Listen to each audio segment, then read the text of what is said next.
사랑과 은혜가 충만하신 살아계신 귀하신 주님 감사합니다. 저희를 죄 가운데서 구원하여 주시고 하나님의 거룩한 교회 안에서 또 우리가 더 거룩해질 수 있게 말씀과 교제로 우리를 훈계하고 보호하고 양육하여 주심을 감사드립니다.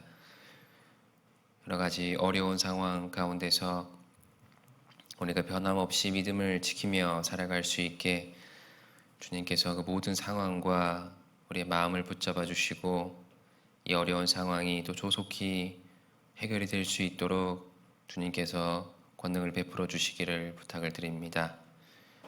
우리 중 아무도 마음이 실망되고 뒤로 처지는 사람이 없도록 도와주시고 각자 있는 위치에서 하나님을 가까이 하며 또 이 시기가 주님을 또 개인적으로 친밀하게 교제하는 그런 귀한 시간들이 될 수 있게 도와주시기를 간구드립니다. 오늘 말씀과 교제의 모든 과정을 오직 주님께만 의지하며 예수님 이름으로 기도드렸습니다. 아멘. 네, 레위기 11장 잠깐 보겠습니다. 레위기 11장 레위기 11장 45절 말씀, 레위기 11장 45절 말씀 같이 한번 읽어보겠습니다.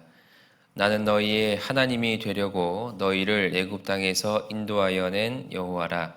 내가 거룩하니 너희도 거룩할지어다. 8월 주제가 거룩입니다. 그래서 오늘 이제 거룩에 대한 마지막 말씀인데요.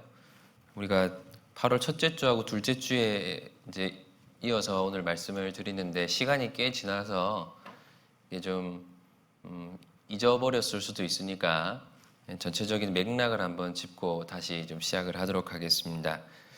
제일 먼저 우리가 하나님의 거룩하심을 먼저 언급을 했습니다. 천사들이 하나님을 묘사할 때 거룩하다, 거룩하다, 거룩하다 이렇게 얘기를 3번이나 합니다.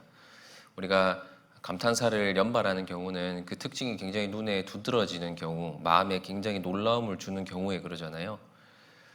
우리도 나중에 하나님을 보게 됐을 때 거룩하시다 이렇게 이제 외치게 될 겁니다. 많은 속성들이 있지만 하나님의 가장 대표적인 속성은 거룩이에요. 죄가 하나도 없으신, 어둠이나 흠이 전혀 없으신 그 하나님이라는 것이 하나님의 대표적인 속성 중에 이제 하나입니다. 그래서 하나님의 거룩한 속성이 이 부정한 인간에게 드러났을 때 우리가 하나님을 두려워하게 되는 거고, 또 그렇게 구약 시대 선지자들도 하나님의 영광을 봤을 때 죽은 사람처럼 되었다라고 얘기를 드렸습니다.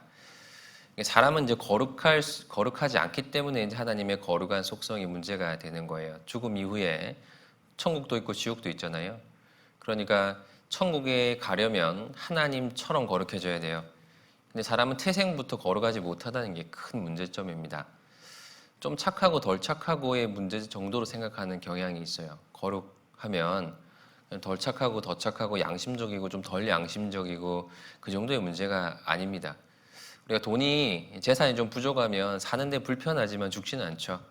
더 많으면 좀 편리할 뿐일 겁니다. 체력이 좀 약하면 자주 피곤을 느끼겠지만 죽지는 않습니다. 그러나 거룩하지 못하면 죽습니다.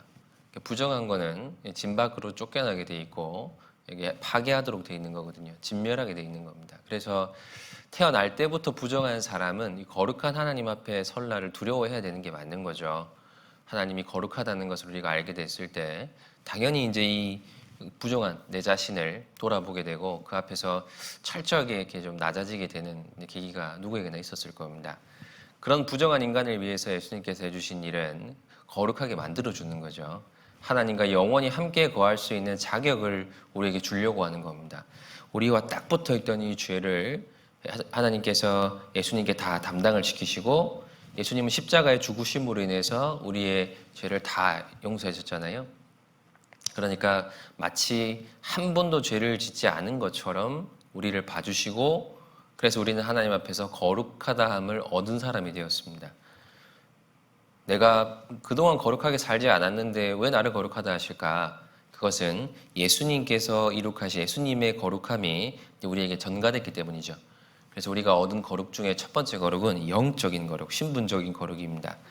그래서 그 속죄 물로 인해서 거룩하게 되는 그 구약시대 그림자가 예수님의 실제적인 죽음을 통해서 우리에게 이루어졌기 때문에 우리는 주님 앞에 거룩하담을 얻었습니다. 그래서 하나님의 교회를 곧 그리스도 예수 안에서 거룩하여지고 성도라 부르심을 입은 자들, 이렇게 얘기를 하는 거예요. 성도, 거룩한 백성.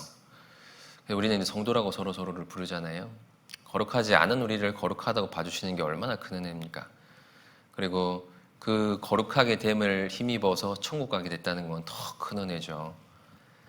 요즘처럼 사회가 어지럽고 세상에 전혀 소망이 없을 때는 우리가 성도라는 것이 얼마나 큰 위안이 되는지 모릅니다.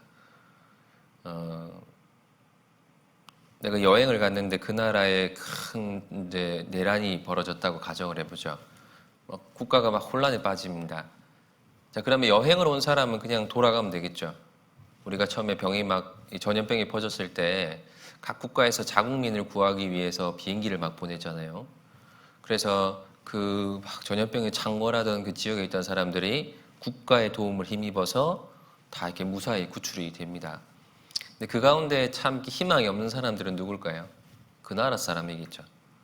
자기가 국적이 그 나라의 국적을 두고 있는 사람은 불행할 거 아니에요. 굉장히 두려울 겁니다. 우리는 누군가 나를 구출해 줄 사람이 없구나. 왜냐하면 내 국적이 여기니까. 그런 생각을 하지 않았을까요? 우리도 똑같습니다. 지금 세상을 보면 이거 정말 어떻게 살지? 그런 생각 드시죠? 내가 앞으로 살 날이 창창한데 내 청춘 꽃 피우기 전에 이 사회가 이렇게 망가지다니 이거 참 큰일이다. 지금 학생들은 나중에 일자리나 있을까? 경제가 이렇게 무너지고 있는데 그런 생각도 들 것이고요. 아직 인생의 중요한 문제들을 다 해결하지 못한 세대일수록 더 그런 막막함을 느낄 겁니다. 만약에 우리의 소망이 세상이라면, 우리가 천국 백성이 아니라면 그냥 이 어지러운 세상 가운데서 실망만 하고 있을 거예요. 그런데 우리는 성도잖아요. 국적이 하늘에 있습니다. 그러니까 세상이 망해가는 것이 마냥 우리에겐 두려움이지만 않아요. 우리가 이 일을 겪어야 되기 때문에 어떤 조금은 체험을 해야 되기 때문에 그 힘든 거에 대한 염려는 될 수 있지만 우리가 이 세상 가운데 망할 거라는 걱정은 없잖아요. 세상이 이렇게 망가지고 있는 거는, 이 어둠이 깊어지고 있는 거는 새벽이 오기 때문이에요. 주님께서 곧 오실 때가 됐을 때 가장 세상은 어두울 겁니다. 우리가 살아가는 이 짧은, 우리가 얼마 안 살았잖아요. 이 우리가 살고 있는 이 짧은 이 30년의 세월 가운데서도 사회가 이렇게 급격하게 망가지고 환경이 급격하게 망가지는 걸 우리가 하며 살고 있습니다. 그러니까 정말 주님께서 우리가 사는 이 세대에 정말 가까이 오셨다는 것을 더 느낄 수 있는 거예요. 성도라는 게 얼마나 큰 위안이 됩니까? 이럴 때. 세상이 망가지기 전에, 완전히 환란 가운데 들어가기 전에 주님께서 성도를 구하러 오실 거다. 거룩하게 된 우리를 이 죄악된 세상과 함께 멸하지 않으실 거라는 것은 진짜 우리가 가지는 가장 큰 소망이에요. 그래서 그럴수록 우리가 구원에 대한 소망을 더 새겨야 됩니다. 구원에 대한 감사가 더 커져야 돼요. 네, 앞으로 인생이 험난해지지 않을까 아마 그런 거에 대한 염려보다 그래도 내가 구원받아서 정말 다행이다. 진짜 세상이 당장 망해도 난 소망이 있으니까 정말 감사하다. 그런 마음 갖고 살아야죠. 그래서 그런 소망을 우리 마음에 주신, 우리의 영원한 소망을 우리에게 주신 하나님에 대한 감사하는 마음으로 해야 되는 것이 생활의 거룩입니다. 실질적인 거룩이에요. 우리가 여전히 좀 부정하기 때문에 아직 우리의 생각과 습성과 사상이 부정한 것들이 분명히 있잖아요. 그러니까 말씀이라는 거룩한 고귀한 것을 가지고 계속해서 교정해 나가는 과정들이 성화라고 부르는 겁니다. 저희를 진리로 거룩하게 하옵소서. 아버지의 말씀은 진리니이다. 이 진리가 우리를 거룩하게 하거든요. 말씀은 진리입니다. 그래서 말씀 가운데서 우리의 삶을 자꾸 교정해 나가고 무엇이 잘못됐는지를 들여다보는 습관이 필요해요. 그래서 말씀을 자주 봐야 됩니다. 자주 들어야 되고 묵상을 자주 해야 돼요. 우리가 율법 앞에 섰을 때 죄인이라는 걸 발견하잖아요. 똑같아요. 우리가 하나님의 거룩한 법 앞에 섰을 때 우리의 부족한 부분들이 보입니다. 그리고 그것들을 하나님께서 고쳐 나갈 수 있는 말씀과 힘도 주셔요. 근데 우리가 그 앞에 서는 것을 게을리하면 그 더러운 채로 방치가 되거나 더 더러워지기 마련이에요. 그래서 거룩함을 위해서 우리에게 말씀이 필요하고 교제가 필요하고 기도가 필요한 겁니다. 그래서 그것을 우리가 신앙생활이라고 이제 부르는 거예요. 실제로 우리가 거룩해져가는 과정을 이 신앙생활이라고 이제 부릅니다. 그리고 우리가 나중에 실제로 완전히 거룩해질 때가 와요. 지금은 신분이 거룩한 거지 상태가 거룩한 건 아니죠.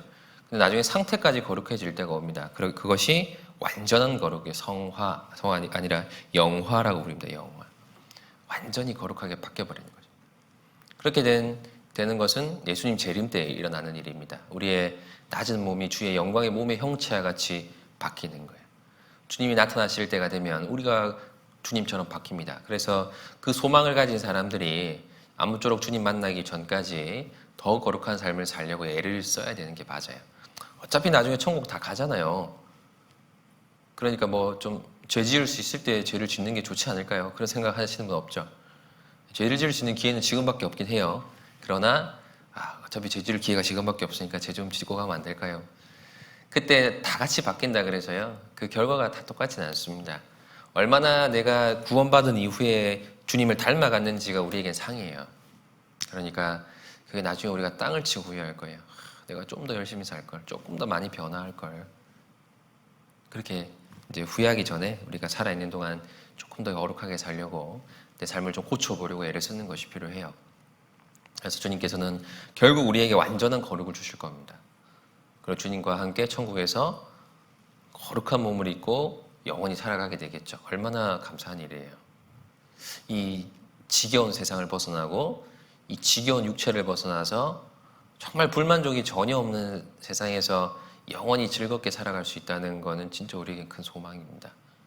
그게 마음의 즐거움이 되는 것이 맞습니다. 그리고 이 성화에 대한 그릇된 견해들을 몇 가지 소개를 했습니다. 완전히 거룩해질 수 있다. 살아있는 동안. 그건 경계해야 된다고 얘기를 드렸어요. 그런 이단들이 많습니다. 완전히 거룩해질 수 있다.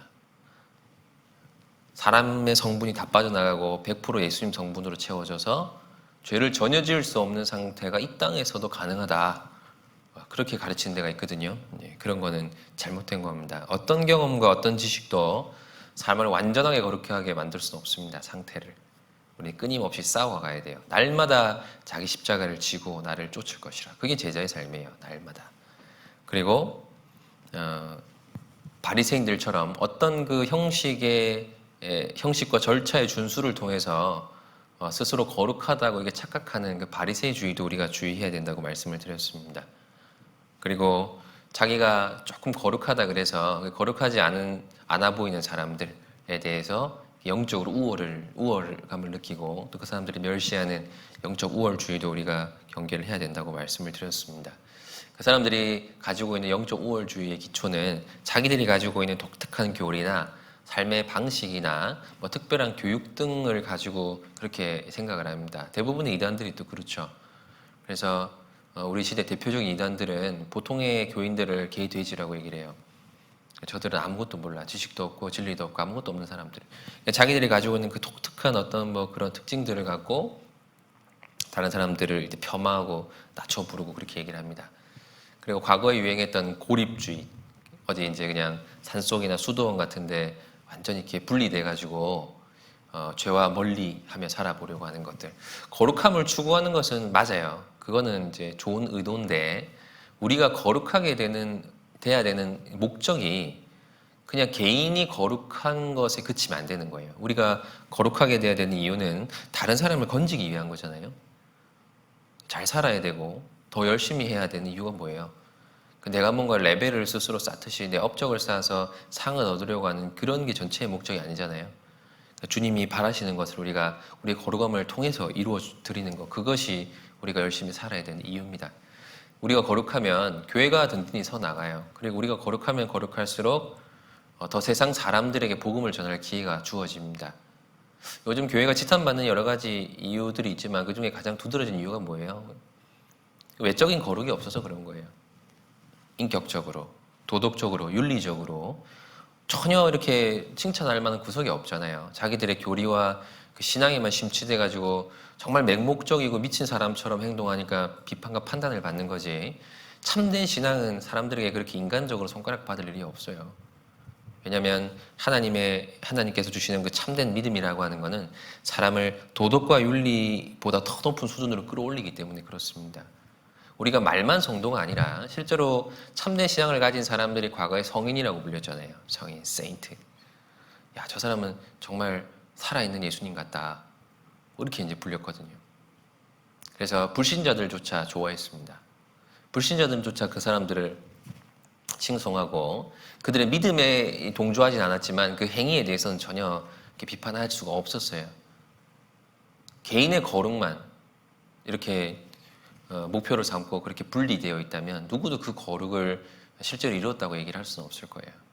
그게 이제 과거에 했던 착각 중에 하나입니다. 성경에서 말하는 거룩은 거룩에 대해서 우리가 처음 언급된 몇 가지의 사례를 또 살펴봤습니다. 구별이라고 얘기를 드렸어요. 한마디로 거룩은 구별입니다. 함께 섞여 살면서도 이렇게 생활적으로는 구별되는 것. 분명히 차별점을 보이는 것이 성경에서 말하는 구별이라고 말씀을 드렸고, 성경의 역사 전체가 구별입니다. 천지창조의 역사도 그렇죠. 빛과 어둠, 궁창 위의 물과 아래의 물, 물과 바다 이런 걸 막 나누시면서 구별하셨잖아요. 그리고 6째 날과 7째 날을 구별했습니다. 앞날에 일하던 날과 안식하는 날들을 이제 구별하면서 이렇게 구별이 거룩이라는 것을 우리에게 알려주셨잖아요. 그리고 노아의 홍수 사건을 통해서 가인의 후손과 셋의 후손을 완전히 구별하셨고, 아브라함을 부르시면서 이 세속적인 사람과 하나님께 선택받은 사람들을 구별하셨습니다. 많은 민족 중에 이스라엘을 구별하고 12지파 중에서 레위인을 구별했습니다. 그리고 이방인과 유대인이라는 분명한 경계를 주시면서 훗날 믿음을 가진 사람과 그렇지 않은 사람의 구별을 미리 예표를 하셨잖아요. 그리고 신약 시대에는 이제 교회와 세상을 이제 구별하시고 나중에는 알곡과 가라지를 구별하실 겁니다. 성경은 다 구별의 역사예요. 그래서 우리가 그 구별되는 것, 삶에서도 구별되는 것이 우리에게는 거룩의 중요한 어떤 기준이라고 볼 수 있습니다. 그러니까 구별돼야 되는 거기 때문에 섞이는 거는 부정한 게 되는 거겠죠. 성경에서 섞이고 뭔가 이렇게 혼합된 것들은 다 이제 부정하다는 책망을 받았습니다. 교회 안에도 진리를 고수하는 측면과 이 세상 것을 이렇게 같이 수용하는 측면이 같이 있으면 그건 전체를 부정하다고 보신 거죠. 그래서 우리도 신앙생활을 하고 있지만 뭔가 합당치 않은 것들이 삶에 여전히 이렇게 자리를 잡고 있으면 그것은 전체적으로 봤을 때는 부정한 게 되는 거겠죠. 잘못된 게 섞여 있으면 옳은 게 많아도 이렇게 쓸 수가 없게 되는 거예요. 그래서 우리가 세상 가운데 살면서 유혹을 이겨내고 구별되는 게 쉽지 않지만요. 끊임없이 그런 것들을 살면서 이렇게 쫓아내고 그 동화되지 않으려고 많이 노력을 하는 것이 필요한 겁니다. 특별히 구별되어야 될 것들, 육과 영의 온갖 더러운 것들 중에서 특별히 이제 잘못된 사상으로부터의 구별을 말씀을 드렸습니다. 그래서 새로운 것을 추구하는 것, 요즘 유행하는 어떤 그 대세, 그런 패러다임을 추구하고 그런 걸 수용하려고 하는 태도, 그런 거는 이제 경계해야 되는 거죠. 그리고 처음 들어본 것들은 대부분 잘못된 것들이에요. 새로운 이론들은 거의 잘못된 것들입니다. 철학적으로, 사상적으로. 성경은 진리죠. 오래된 것들이. 그래서 성경과 좀 맞지 않은데 요즘 사람들이 주장하는 것들은 거의 대부분은 잘못된 것들이에요. 그래서 특별히 유행하는 것들, 요즘 막 사람들의 입에 의해서 이제 주창되는 것들은 경계해야 될 필요들이 있습니다. 그리고 다원주의가 또 우리가 경계해야 될 것 중에 하나예요. 이것도 옳고 저것도 옳다, 다 옳다. 그래서 다 조화를 이루어야 된다. 기독교도 세상에 어떤 말하는 그런 사상들과 조화를 이루어야 된다. 그래서 뭐 동성애도 옹호하고 뭐 하잖아요. 최근에 많이 이슈가 되는 것들, 교회계에서 이슈가 되는 것들이 이 동성애를 옹호하는 교회들이에요. 그들이 이제 종교적으로 이제 재판도 받고 하는데 그냥 참 황당한 주장들을 합니다. 예수님도 소수자였다 이렇게 얘기를 해요. 예수님도 소수자였다. 희한한 프레임을 만들어가지고 성경적으로 동성애를 옳다고 하려고 합니다. 그게 왜 그럴까요? 이유를 알 수가 없어요. 그들이 동성애자이든지 아니면 그들을 끌어안아서 뭔가 이제 뭐 세력을 확보하려고 하는 거든지 뭐 모르겠습니다만 어쨌든 그런 것들이 교회 안에도 충분히 많이 들어와 있습니다. 그런 것들은 하나님 볼 때 합당치 않은 거예요. 그리고 중요한 것과 덜 중요한 것을 구분하지 않는 것도 우리가 경계해야 된다고 얘기를 했어요. 성경에서 명백하게 중요한 게 있고 알면 이득이 되지만 몰라도 크게 관계없는 것들도 있습니다. 근데 대부분의 잘못된 이단들은 그 중요한 것과 중요하지 않은 것의 비중을 같이 둬요. 그리고 신앙생활 하면서 우리가 실수할 때도 그런 거거든요. 중요한 것과 중요하지 않는 것을 비슷한 비중으로 두고 그것을 논쟁거리로 삼으면 실제로 중요한 것들이 헤쳐집니다. 우리가 이웃끼리 분쟁을 하다가도 나라의 전쟁이 나면 같은 전우가 돼서 싸워요 나가는 게 맞잖아요. 교회의 가장 큰 가치는 뭐죠? 해야 될 일, 전도죠. 그러니까 전도에 해가 되는 것들은 일단 다 접어야 돼요. 뭔가 내가 이 사람하고 요즘 좀 이렇게 사이가 안 좋고 또 교회가 한 여러 가지 결정들 중에 크게 중요하지 않은 결정들 중에 좀 이게 의견의 대립이 있다 하더라도요. 복음이 전해지는 현장에서는 우리가 하나가 돼야 됩니다. 자, 크고 작은 어떤 마찰이 있을 수 있지만 근데 그걸 너무 크게 부각해가지고 우리는 이런 차이 때문에 함께 할 수 없어. 그래서 교회 분열을 가져오고 그리고 이제 전도에 해가 된다면 그건 굉장히 실수하는 거예요. 사회에 요즘에 일어나는 여러 가지 현상들을 보세요. 진짜 중요한 거는 국민의 안전과 재산, 그리고 국가가 이렇게 안정되게 운영되는 건데 각기 다른 가치를 들고 나와가지고 그 가치를 그만큼의 중요성으로 인정해달라고 막 다투는 거잖아요. 대부분 다 그렇죠. 그러니까 뭐가 진짜 중요한지를 잘 모르는 사회가 돼버렸습니다. 우리도 이런 세상 가운데서 살면서 그 가치의 혼돈이 올 수 있거든요. 진짜 중요한 게 뭐죠? 그걸 분명히 해야 돼요. 우리가 주님 안에 살면서 제일 중요한 게 뭡니까? 믿음을 지키고 우리의 신앙을 지키고 그렇게 사는 거, 전도하며 사는 거 그게 제일 중요하잖아요. 근데 우리의 인생, 우리 삶 가운데서도 중요하지 않은 것이 중요한 이슈가 될 때가 있잖아요. 개인적으로도. 그래서 그거에 마음이 이렇게 탁 붙잡혀버리고 진짜 중요한 것들이 해를 입을 때가 얼마나 많습니까? 덜 중요한 것, 더 중요한 건 구별해야 돼요. 그리고 상하, 아래 위가 있다는 것도 생각해야 됩니다. 이게 요즘에는 막 아래 위를 다 파괴해버리잖아요. 다 평등하다. 그래서 막 부모 자식 간도 평등하다. 효도는 셀프다. 그런 말 하잖아요. 체벌도 못하게 하고. 우리 그런 어떤 것들을 막 받아들이기 시작하면 그냥 다 깨버립니다. 질서를 다 깨버립니다. 근데 질서가 있어야 지켜지는 것이 있거든요. 질서를 다 깨버리면 어떻게 돼요? 고층 건물을 쌓으려면 기초부터 쌓아 올려야 되는데 상하를 파괴하자 그러면 무너질 수밖에 없는 거예요. 특히 이제 교회는 그런 걸 더 주의해야 됩니다. 그리고 구별되어야 될 것 중에 이제 사람들로부터의 구별도 말씀을 드렸어요. 세상 사람들과 그 어느 정도는 구별이 돼야 돼요. 뭐 아예 우리가 격리될 수는 없지만 섞여 살지만 말과 행동과 생활 반경에 있어서는 구별되는 것이 필요합니다. 그래서 베드로가 무리를 걸었던 것처럼 우리가 하나님을 중심으로 살아갈 때 그런 것들로부터의 구별이 가능하다는 것을 말씀을 드렸고요.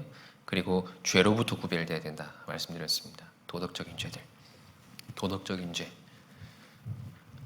함부로 말하고 판단하고 싸우고 다투고 음란하고 시기하고 그런 모든 것들은 다 이게 도덕적인 죄죠. 그런 것들로부터의 구별이 우리의 거룩을 가져오는 겁니다. 그리고 오늘은 이제 피해야 될 것들 이제 쭉 말씀을 드렸는데요. 오늘은 이제 어떻게 하면 거룩하게 되는지를 좀 간단하게 좀 살펴보도록 하겠습니다. 처음에 찾았던 레위기 11장 내용 그 말씀이 내가 거룩하니 너희도 거룩하라 이렇게 이제 결론이 맺어져 있잖아요. 근데 결론을 도출하는 그 전제들은 우리가 잘 아는 것처럼 짐승들에 대한 설명의 이후에 이어지는 것입니다. 먹어야 될 것과 먹지 말아야 될 것. 그래서 쭉 이제 언급을 하는데 자주 이제 우리가 레위기 11장은 배우잖아요. 근데 이게 재밌는 점이 그거예요. 거룩을 설명하시면서 이 먹을 것을 이제 이렇게 좀 구분시키면서 이렇게 말씀하셨다는 거. 그러니까 우리가 제일 하는 여러 가지 일 중에 제일 기본적인 것들이 먹는 거잖아요. 제일 사소하다고 할 수 있는 것들이. 그런데 그 가장 작은 부분, 살면서 중요하지만 가장 작고 일상적인 부분들에서조차 하나님은 구별되고 뭔가 거룩함을 요구하시는 거예요. 그러니까 우리가 큰 부분에 있어서만 이렇게 좀 구별되고 또 뭐 나름대로 이렇게 비중이 있는 부분에 있어서만 뭔가 신앙적인 어떤 가치를 세워야 될 것이 아니라 먹는 것조차, 입는 것조차, 무엇을 하든지 다 하나님 앞에서 거룩함을 추구해야 된다는 걸 보여주는 겁니다. 먹는 것도. 생선도 구별해야 되고 기는 것도 구별해야 되고 고기도 구별해야 되고 다 구별해야 돼요. 그래서 이제 이 레위기의 말씀을 근거로 이스라엘 사람들은 먹을 것과 먹지 말아야 될 것을 아직까지 구별하잖아요. 랍비가 인정한 음식만 먹습니다. 그것만 식재료로 써서 이제 그 좀 골수 유대인들은 그렇게 해요. 뭐 대부분은 그렇지 않을 수 있지만, 그러니까 우리가 여기서 이제 교훈을 많이 받아볼 수 있죠. 11장 3절부터 보면 잘 아시는 거니까 간략하게만 설명을 드리겠습니다. 짐승 중에 무릇 굽이 갈라져 쪽발이 되고 새김질하는 것은 너희가 먹되. 먹을 수 있는 것 중에 쪽발이 되고 새김질하는 것은 먹을 수 있습니다. 쪽발은 구별이죠. 우리가 앞에 충분히 살펴봤던 구별되는 것들. 그러니까 우리가 하나님이 드시는 것이 되려면, 하나님이 취하시는 어떤 사람이 되려면 우리도 구별되는 것이 필요한 거예요. 그리고 새김질은 묵상을 의미합니다. 내가 먼저 한 번 먹은 것을 또다시 새기고 또다시 새기고, 그게 몸의 양식이 될 때까지 완전히 소화시키는 것이 이제 새김질이잖아요. 말씀은 실제로 우리가 살아가는 힘을 줘야 그게 거룩하게 되는 방법입니다. 말씀을 먹으면 자동으로 이렇게 막 약효가 퍼지는 것처럼 자동으로 거룩하게 된다는 의미가 아니라, 말씀을 묵상하면 마음에 새겨지잖아요. 그죠? 마음에 새긴 것들은 행동으로 나오게 되어 있습니다. 말씀이 실제로 신념이고 사상이 되잖아요. 그럼 그게 내 행동의 원칙이 되고 그게 삶에 나타나요. 그래서 거룩해져 가는 겁니다. 말씀을 지식으로만 갖고 있으면 실제로 행동이 안 나타날 수 있어요. 우리가 아는데 못하는 게 얼마나 많습니까? 계속 새겨봐요. 계속 심각하게 생각해봐요. 그러면 그게요, 행동할 때 이렇게 좀 다 기준이 돼요. 그리고 그 내가 원래 갖고 있던 이제 내 나름의 기준이 있다면 그게 대체가 됩니다. 말씀으로. 예전에는 거리낌 없이 했는데 말씀을 알고 나니까 더 이상 할 수 없는 거예요. 성경에 피를 먹지 말라 그랬으니까, 야, 내가 옛날에는 이렇게 선지를 막 먹었는데 피를 먹지 말라 그러니까 턱 덜컥 이렇게 막 걸리잖아요. 그런 식으로 기준들이 막 대체가 됩니다. 근데 그냥 훑고 넘어가면 난 피 안 마시니까 괜찮네 라고 넘어갈 수 있지만, 깊이 생각해보면 이제 그런 것들이죠. 사소하게는 다 주의하게 됩니다. 그리고 이제 예전에는 뭐 내가 성적으로 죄만 안 지으면 되지 그랬지만, 음욕도 죄다 그러니까 이렇게 막 요즘에 휴대폰이나 뭐 컴퓨터나 여러 가지 매체를 통해서 내 마음에 그런 자극이 올라올 때마다, 야, 이러면 안 돼, 이것도 하나님 간음으로 보는 거야. 기준이 바뀌죠. 훨씬 더 죄에 대해서 예민해질 수 있습니다. 형제를 미워하는 것도 하나님 살인하는 걸로 보는 거야. 근데 우리에게 사랑하라는 계명을 주셨는데, 우리가 형제를 위해서 목숨을 바치지 못할지언정 미워하고 판단해서 죽이면 하나님이 얼마나 큰 죄를 보실까. 기준이 대체가 되죠. 말씀 깊이 묵상해야 돼요. 얼마나 많은 말씀들이 주어집니까? 그러니까 말씀을 한번 들었을 때요, 그냥 노트에 적고 덮어버리지 마시고 한 번 더 언급, 이렇게 한번 좀 리뷰를 해보세요. 그리고 가장 핵심적인 것은 기억하고, 내가 이 기억한 가장 핵심적이라고 생각한 그 말씀에 근거해서 어떤 생활의 원칙을 세워야 될지를 한번 좀 적어보세요. 한번 실천해보려고 노력을 해보세요. 그 가운데서 이렇게 바뀌어 나가는 겁니다. 책임질, 반복해서 말씀을 읽어야 돼요. 그리고 물고기에 대한 언급입니다. 9절에 보면, 물에 있는 모든 것 중 너희의 먹을 만한 것은 이러하니 무릇 강과 바다와 다른 물에 있는 것 중에 지느러미와 비늘이 있는 것은 너희가 먹어라 그랬잖아요. 지느러미와 비늘, 전진할 수 있는 지느러미와 세상과 단절을 지킬 수 있는 비늘이 있는 것은 먹을 수 있다 그랬습니다. 지느러미는 앞으로 나아가는 역할을 하잖아요. 그래서 디모데전서 4장 15절에 보면, 이 모든 일에 전심전력하여 너희 진보를 모든 사람에게 나타나게 하라. 그냥 물에 이렇게 막 떠밀려 다니고 이렇게 막 바닥에 붙어 있고 이런 게 아니라요, 물살이 어떻게 되든 자기가 가고자 하는 방향으로 전진할 수 있는 것이 정한 거예요. 그러니까 지금과 같은 상황일 수 있겠죠. 우리가 아무 어려움이 없을 때는 우리가 가려고 하는 방향하고 물살하고 같아요. 그러니까 큰 어려움 없이 갈 수 있습니다. 교회가 전부 으쌰으쌰하고 있고 자주자주 모이고 뭐 수련회도 하고 뭐 그러면은 하나도 어려운 게 없어요. 그냥 교회 오면 돼요. 그러니까 마음이 자동으로 막 뜨거워지고 의욕이 생기고 막 그렇잖아요. 지금은 어떻습니까? 물살이 멈춰 있는 게 아니라 반대로 막 그러잖아요. 근데 내가 이제 서서히 떠밀려간다는 느낌 들지 않으십니까? 격렬하게 저항해야 돼요. 이럴 때일수록. 뭐가 필요한 거예요? 전심전력. 전심전력해야 진보가 있습니다. 지금은 다른 때보다 진보하기 더 어려울 거예요. 진보는커녕 제자리 유지하는 것도 쉽지 않습니다. 물살이 거셀 때는. 근데 연어 같은 거 보세요. 점프하잖아요. 뚝을 뛰어오르잖아요. 우리는 지느러미가 있는 사람이에요. 힘껏 뛰어오르려고 노력하면 장애를 넘을 수가 있습니다. 우리가 그냥 이리저리 휩쓸리라고 하나님께서 구원하라 하신 것이 아닐 거예요. 그리고 이런 어려운 상황이 그냥 좀 쉬어라. 그동안 신앙생활 한다고 힘들었지. 좀 쉬어라. 그러려고 주신 것도 아니에요. 모든 상황 가운데 진보해야 됩니다. 바울이 그랬잖아요. 어떤 형편에 있든지 바울은 끊임없이 진보했습니다. 우리도 그럴 수 있어요. 그래서 예전처럼 극적이진 않을지 몰라도 우리가 서서히 이런 시간들을 통해서 하나님을 어려운 가운데서도 섬기는 법을 배워야 돼요. 마음이 많이 낙심돼 있을 수 있습니다. 답답할 수 있어요. 언제쯤 모일까? 내가 못 모여서 신앙생활 못하고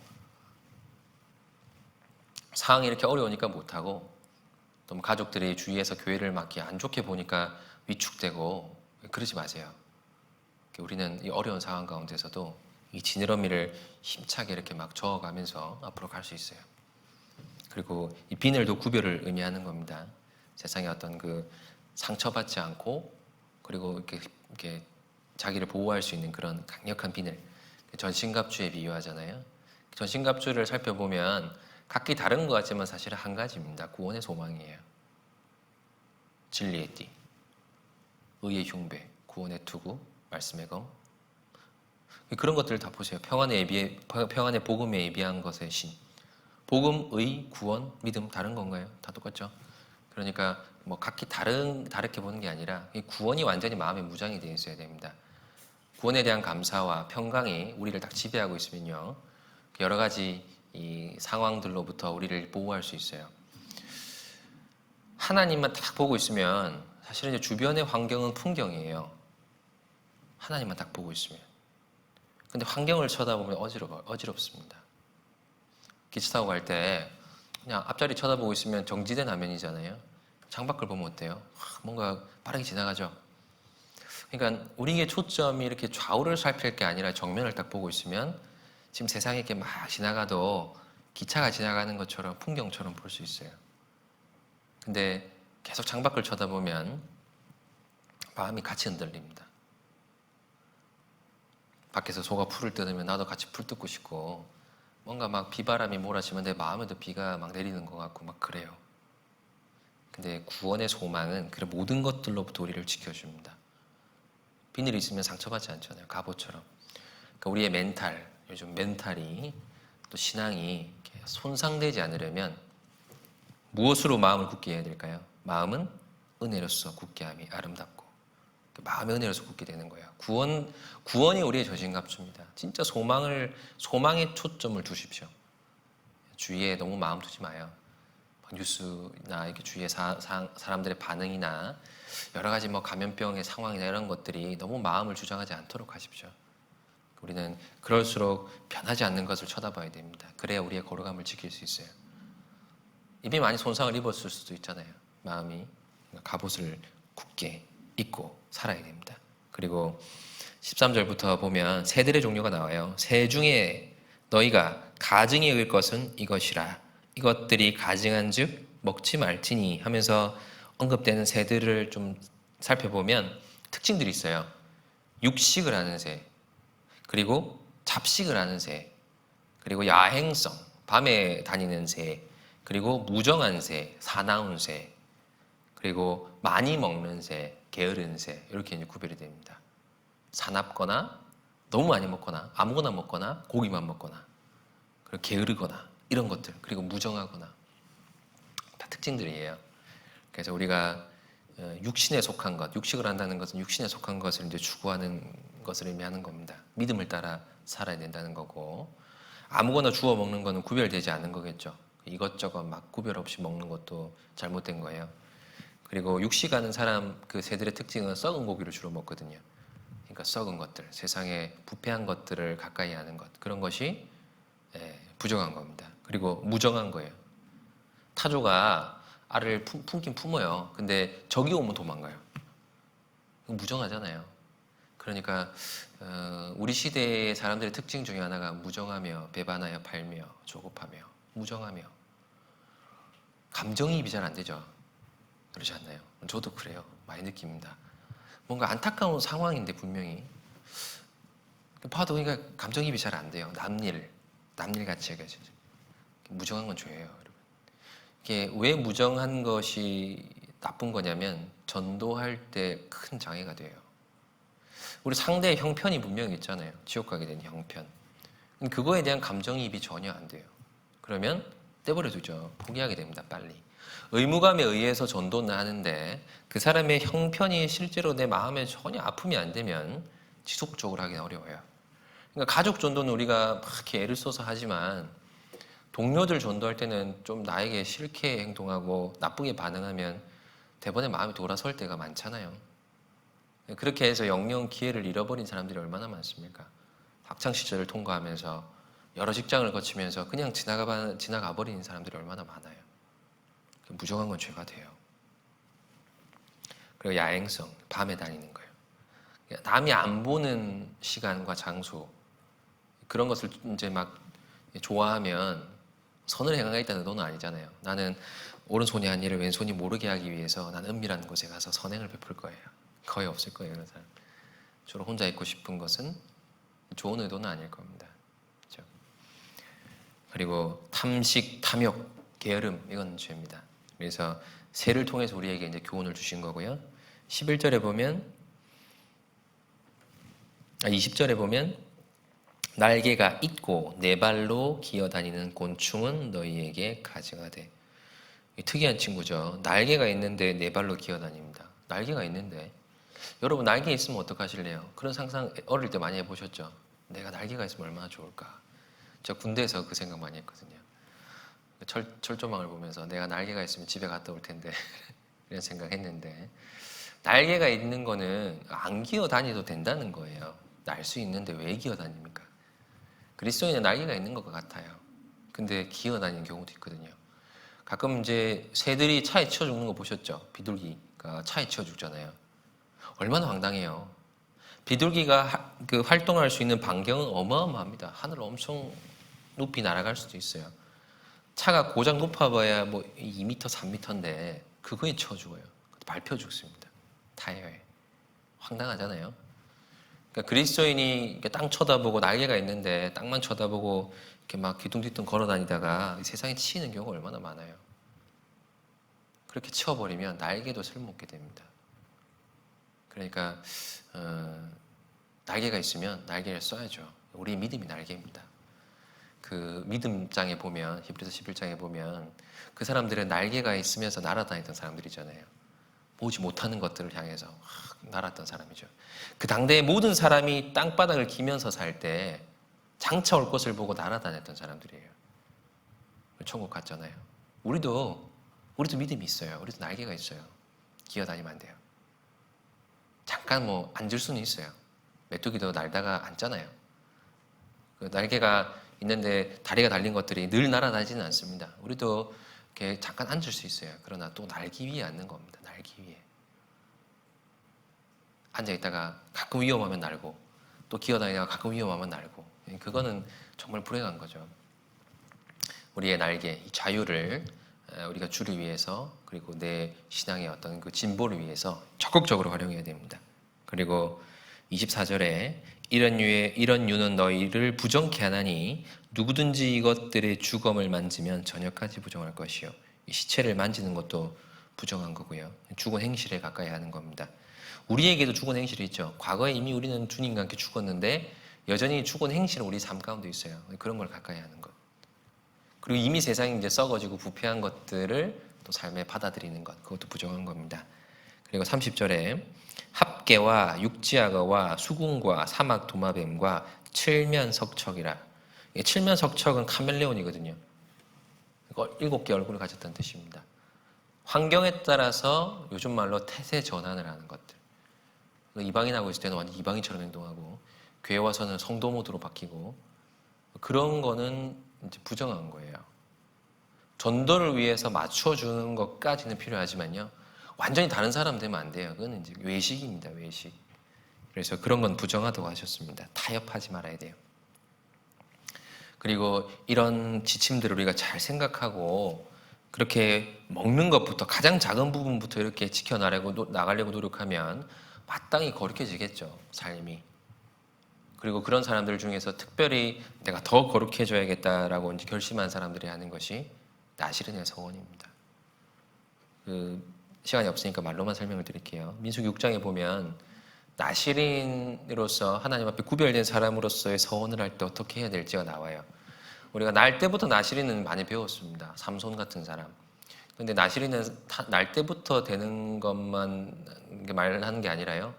살면서 뭔가 마음에 결심이 생겨가지고 내가 일정 기간 동안 하나님 앞에 구별된 인생을 살아야겠다. 그런 마음을 딱 먹으면요.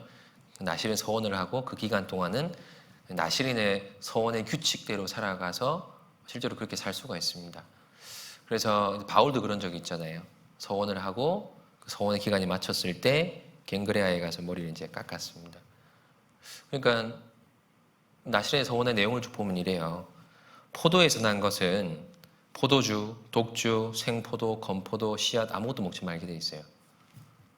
나실인 서원은 한 사람에게 요구되는 원칙입니다. 독주와 포도주와 포도즙과 생포도와 건포도와 씨앗도 먹지 마라. 포도와 관련된 건 아무것도 못 먹게 한 거예요. 너무하잖아요.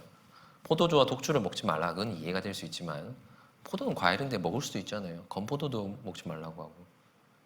그 당시에 거의 뭐 주식에 가까운 몇 안 되는 과일 중에 하나인데 그것까지 못 먹으면 얼마나 불편했겠어요.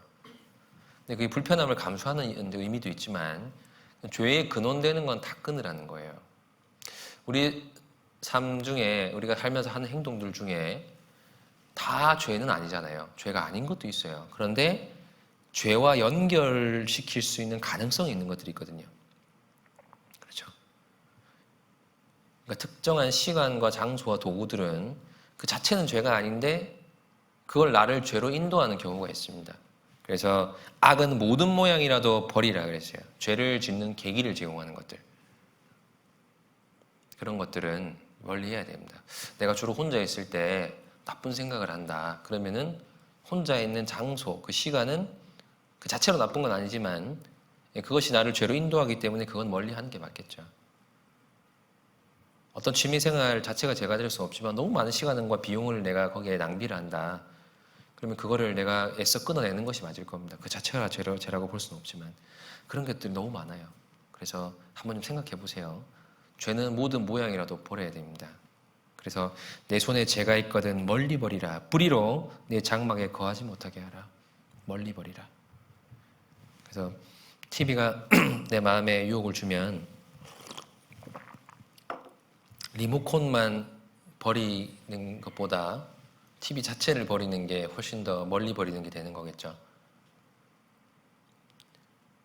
예전에 뭐 게임을 너무 많이 하고 컴퓨터에 중독된 아이들 있으면 부모님들이 처음에는 이렇게 마우스나 키보드를 빼가요. 제 친구가 그랬습니다. 부모님이 마우스 빼가고 키보드 빼가요. 그러면 이걸 또 어디 구해와서 또 하고 있습니다. 그러면 이제 부모님이 야, 너 안 되겠다. 케이블을 잘라버려. 케이블도 구해와서 해요. 그럼 최종 단계는 뭘까요? 컴퓨터를 버려버립니다. 그래야 이제 안 빠지죠. 컴퓨터 자체가 죄는 아닌데 잠을 안 자고 게임을 하고 있으니까 그런 조치를 취하는 거잖아요. 우리도 그런 게 필요해요. 우리 육신이 얼마나 약합니까? 조그만 자극에도 마음이 확 동하잖아요. 그래서 그런 것들을 끊어낼 수 있는 아주 좋은 방법은 정말 내가 못 찾을 정도로 멀리 버려버리는 거예요. 그런 것이 필요한 겁니다. 그리고 머리털을 밀지 못하도록 했어요. 머리털을 밀지 말라고 하는 것은 순종과 복종을 의미합니다. 고린도전서 11장에 보면 여자는 긴 머리가 있는 것이 아름다운 거고 그리고 머리가 길지 않을 때는 수건을 쓰도록 했습니다. 그것이 머리에 뭔가를 얹은다는 것은 순종의 의미를 이제 표현하는 거예요. 복종과 순종을 표현하는 겁니다. 그래서 긴 머리카락은 수건을 대신할 수 있고 머리가 길지 않을 경우에는 수건을 덮음으로써 내가 무언가 아래에 있다는 것을 표현하도록 한 거예요. 머리카락을 길게 길러야 됩니다. 나실인의 서원 기간 동안 이발을 하지 안 돼요. 몸에 어떤 털도 깎으면 안 됩니다. 그것은 하나님의 질서 아래 내가 완전히 순종해 있고 복종해 있다는 걸 의미하는 거예요. 우리는 구원받는 순간부터 나실인입니다. 구원받는 사람은. 그러니까 우리가 말씀과 가르침에 순종하고 복종하는 것이 거룩한 삶을 사는 방법입니다. 하나님께서 우리를 부정한 곳으로 인도하실까요? 거룩한 곳으로 인도하실까요? 거룩하게 인도하시겠죠. 그러니까 주님의 말씀에 순종하고 복종하면 거룩해지는 결과는 당연히 따라오는 거예요. 주님은 우리를 진리 가운데로 인도합니다. 그러니까 우리도 말씀에 철저하게 순종하고 복종하려고 노력해야 돼요. 그냥 지키면 좋은 지침 정도가 아니에요. 요즘 막 마스크 꼭 써야 됩니다. 국가에서 그렇게 얘기하면 벌금 내니까 꼭 하잖아요. 이건 원칙으로 생각하잖아요. 그런 것처럼 말씀도 그래요. 지키면 좋고 안 지키면 아쉽고 그런 게 아니고 꼭 지켜야 될 것처럼 생각해야지만 삶이 점차 거룩해질 수 있는 겁니다. 왜 내가 구원받은 지 한참이 지났는데도 빨리 뭔가 변화가 되지 않을까? 이유로 한번 생각해 봐요. 내가 얼마나 적극적으로 순종하고 있는지, 얼마나 적극적으로 복종하고 있는지. 그리고 나시린이 지켜야 될 것 중에 또 하나는 시체를 가까이 하면 안 돼요. 그리고 부모의 시체라도 그렇습니다. 가족의 시체라도 그래요. 부모가 죽었는데 나시린의 소원 기간 동안 있어요. 그러면은 서원을 파기하든지 시체를 멀리하든지 둘 중에 하나를 선택해야 돼요. 우리가 구원받은 이후에 이 시체를 가까이 한다는 것은 앞에 언급한 것처럼 죽은 행실을 가까이 한다는 의미도 있지만 가족의 시체도 멀리하라는 것은 인정에 매이지 말라는 의미이기도 합니다. 인정과 사람의 어떤 그 관계에 매여서 신앙의 원칙을 포기하는 일이 있으면 안 된다는 뜻이에요. 그래서 그게 구별이고 나시린의 어떤 서원을 함으로써 더 하나님 앞에 거룩하게 구별되려고 하는 그렇게 살려고 하는 의지의 표현인 거예요. 자, 그리고 기도를 통해서 거룩해질 수 있습니다. 시험에 들지 않게 깨어있어 기도하라. 마태복음 26장 41절에 시험에 들지 않게 깨어있어 기도하라. 마귀는 시험을 통해서 우리를 넘어뜨리고 부정하게 만들려고 하는데 그것으로부터 우리를 지켜낼 수 있는 방법이 기도예요. 그래서 주기도문에 보면 우리를 시험에 들게 하지 마옵시고 다만 악에서 구하옵소서 그렇게 기도하죠. 기도해야 돼요. 그 기도의 말미에 그런 가르침을 주셨습니다. 주기도문의 마지막 부분이에요. 우리를 시험에 들게 하지 마옵시고 다만 악에서 구하옵소서. 그 기도하셔야 됩니다. 각자 약한 부분이 있잖아요. 기도하셔야 돼요. 그러면 주님께서 우리를 지켜주십니다. 그리스도의 평강이 우리 마음을 지키시리라. 기도해야 돼요. 잘못했을 때 즉시 회개해야 됩니다. 그리고 그 부분에 대해서 다시 죄를 범치 않도록 기도해야 돼요. 기도가 우리를 지켜줄 수 있습니다. 그리고 교제예요. 히브리서 3장 13절에 오직 오늘이라 일컫는 동안에 매일 피차 권면하여 너희 중에 누구든지 죄의 유혹으로 강팍해 됨을 면하라 그랬어요. 피차 권면함으로 서로 잡아주세요.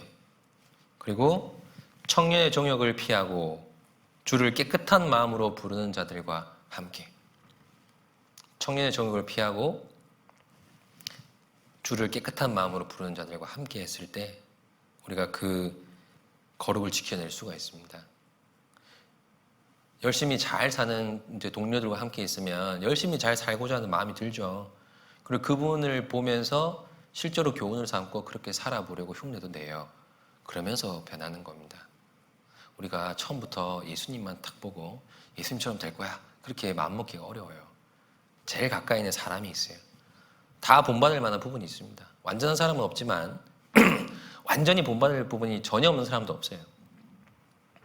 교회 안에 많은 표본을 주셨습니다. 온유한 사람, 성실한 사람, 열정이 있는 사람, 재능이 있는 사람 다 그 배울 만한 부분들을 보고 또 그렇게 배워보려고 해야 돼요. 그랬을 때 우리의 믿음이, 우리의 거룩함이 지켜줄 수 있습니다. 그리고 봉사와 헌신입니다. 이건 한번 찾아보겠습니다. 베드로전서 4장. 베드로전서 4장 1절.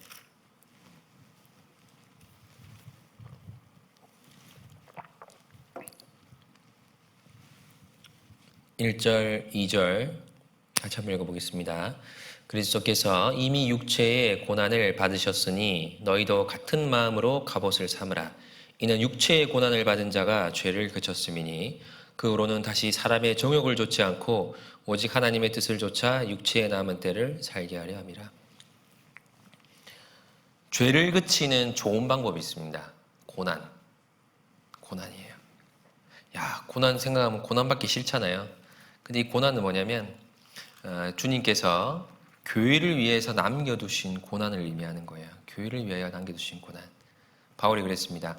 내가 이제 너희를 위하여 받는 괴로움을 기뻐하고 그리스도의 남은 고난을 그의 몸된 교회를 위하여 내 육체에 채우노라. 골로새서 1장 24절 말씀에 그리스도께서 남겨두신 고난을 바울은 자기 육체에 채웠습니다. 그게 교회를 위한 고난이라 그랬어요. 불완전한 교회가 완전한 머리 대신 예수님을 닮아가기 위해서 치러야 될 고난이 있어요. 남아있어요. 우리가 교회가 완전치 않잖아요. 더 많이 전도해야 되고 더 많이 자랑해야 돼요. 그 과제가 우리 모든 사람에게 주어져 있습니다. 교회를 위해 어떻게 고난받을까요? 열심히 교회 참석하고 봉사하고 모든 일에 동참하는 거예요. 그래야 우리의 삶이 교회를 위해 주님께서 남겨두신 고난으로 채워집니다. 고난을 받는 사람이 죄를 그칩니다. 한가할 때 죄를 지어요. 고난이 없을 때. 우리가 막 일부러 가서 욕을 막 먹으면 안 되죠. 욕먹을 짓에서 고난 받으면 안 되고 이미 우리는 받을 고난들이 남아 있습니다. 교회를 위해 가능한 많이 수고하세요. 그럼 죄를 그칠 수 있습니다. 그렇게 해서 우리가 거룩해졌을 때 결국 결말이 어떻게 될까요? 디모데후서 마무리하겠습니다. 디모데후서 2장 19절 19절부터 21절까지 같이 한번 읽어보겠습니다. 그러나 하나님의 견고한 터는 섰으니 인침이 있어 일렀으되 주께서 자기 백성을 아신다 하며 또 주의 이름을 부르는 자마다 불의에서 떠날지어다 하였느니라. 큰 집에는 금과 은의 그릇이 있을 뿐 아니요 나무와 질그릇도 있어 귀 쓰는 것도 있고 천이 쓰는 것도 있나니 그러므로 누구든지 이런 것에서 자기를 깨끗하게 하면 귀 쓰는 그릇이 되어 거룩하고 주인의 쓰심에 합당하며 모든 선한 일에 예비함이 되리라. 모든 선한 일에 예비함이 되리라. 쓰임. 거룩함의 목적은 쓰임을 위해서입니다. 거룩해야 쓸 수 있어요. 반대로 부정하면 쓸모가 없다는 뜻이에요. 무서운 말이잖아요. 그러니까 바울도 자기의 몸을 쳐 복종케 하는 이유가 뭐라 그랬어요? 주의 일에 쓰임을 받은 이후에 버림이 될까 두려워함이라. 우리가 한때 쓰임 받았지만 나중에 또 크게 쓸모없이 되는 경우도 있잖아요. 늘 주님 앞에 깨끗하게 자주자주 쓰임 받는 사람이 되어야 합니다. 자주 쓰임 받는 게 잘하는 거예요. 제가 가끔 결혼하는 가정들에게 늘 하는 말이 있습니다. 교회가 편하게 쓰는 가정이 됐으면 좋겠다고 얘기를 합니다. 편하게 쓰는. 정말 특별한 일이 있을 때만 딱 보관했다가 딱 꺼내 쓰는 그런 거 말고 항상 언제나 이렇게 자주자주 쓰는 그런 가정이 되라고요. 편하게 쓰는. 늘 깨끗하게 돼 있어야겠죠. 편하게 쓰려면. 그러니까 매일 쓰는 그릇은 바로 꺼내 써요. 근데 오래 쓰는 그릇은 어떻게 돼요? 오랫동안 보관한 그릇은 다시 한번 씻어요. 우리가 늘 쓰는 그릇이 된다는 것은 늘 자신을 깨끗하게 유지한다는 것을 의미하는 겁니다. 우리가 쓰임이 되는 만큼 우리에겐 상이 되고 하나님께 영광이 됩니다. 모든 선한 일, 특히 전도하는 일, 교회가 바로 세워지는 일, 가장 고귀한 일에 쓰임이 되는 거예요. 깨끗한 그릇을 가지고 하나님께서 거기다가 흙을 담는다든지 그렇게 안 하실 거 아니에요. 귀한 걸 담으실 거예요. 그걸 우리가 사모한다면 거룩함은 필수입니다. 이런 얘기가 있어요. 만약에 악마가 배시몬이 될 수 있다면 그에게 거룩한 만큼 큰 죄는 없을 것이다. 배시몬. 우리나라에도 그런 제도가 있지만 그 판결에 영향을 주는 일부 그 각각의 어떤 이제 입장을 대표하는 사람들이 의견을 낼 때가 있습니다. 그게 큰 판결에 영향을 줘요. 악마가 배시몬으로 앉아 있습니다. 판결에 영향을 주는 어떤 그 의견을 내는 거예요. 하나님께서 거룩함을 가장 중요하게 보신다면 마귀는 뭘 가장 싫어할까요? 거룩이에요. 그죠? 하나님이 가장 거룩함을 좋아하신다면 마귀는 그건 가장 싫어하는 게 되는 거예요. 그래서 하나님 볼 때 부정한 게 가장 큰 죄라면 마귀가 볼 때는 거룩함이 가장 큰 죄가 되는 거예요. 거룩한 사람 제일 싫어합니다. 우리는 싫어하는 일을 해야겠죠. 거룩해져야 돼요. 마귀가 저 나쁜 놈 그런 게 좋은 사람이에요. 그래서 우리가 끊임없이 있던 마귀가 우리를 거룩하지 못하게 만들려고 육과 영의 온갖 더러운 것을 우리 주위에 맞게 주고 유혹을 줍니다. 그럴 때마다 우리가 하나님이 기뻐하시는 사람이 되고 거룩한 일에 쓰임을 받은 사람이 되기 위해서 애를 써야 됩니다. 이럴 때일수록 우리는 더 필요한 거예요. 주님께서 마지막 때에 그 신랑을 기다리는 신부의 이 처녀들이 다 졸며 잤다 그랬잖아요. 신랑을 기다리는데 다 졸며 잘세. 일단 우리 때를 의미하는 거거든요. 우리 이럴 때일수록 깨어 있어야 됩니다. 상황이 얼마나 어떻게 더 안 좋아질지 우리는 알 수가 없죠. 그러나 어떻다 하더라도 우리는 주님 오실 때까지 눈 똑바로 뜨고 깨어 있으려고 애를 써야 돼요. 어떻게 깨어 있는 걸까요? 무엇이 깨어 있는 걸까요? 거룩함을 유지하는 거예요. 그래서 정신 똑바로 차리고 열심히 좀 살았으면 좋겠습니다. 기도하겠습니다. 하나님 감사합니다.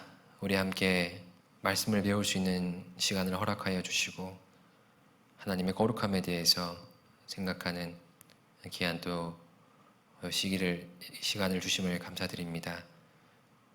하나님 앞에 또 우리가 의롭다함을 받아서 거룩하신 하나님과 영원히 살 수 있는 큰 은혜를 우리가 입었습니다. 또 아직까지 여전히 또 부족하지만 살아있는 동안 더욱더 하나님을 많이 닮아갈 수 있게 도와주시고 서로가 서로를 위해 기도하고 도와줌으로써 우리가 주님 앞에 더 거룩한 사람으로 구별될 수 있게 도와주시기를 부탁드립니다. 어려운 상황 가운데서 더욱더 하나님의 일을 힘쓰고 또 정신을 더 차리고 하나님을 더 가까이 하려는 노력을 하는 가운데 우리의 믿음이 지켜질 수 있게 도와주시고 혹 마음이 낙심되고 뒤로 물러가 있는 형제 자매님들 있으시다면 그 마음 주님께서 굳게 붙잡아 주시기를 부탁드립니다. 감사를 드리며 예수님 이름으로 기도드렸습니다. 아멘. 수고하셨습니다.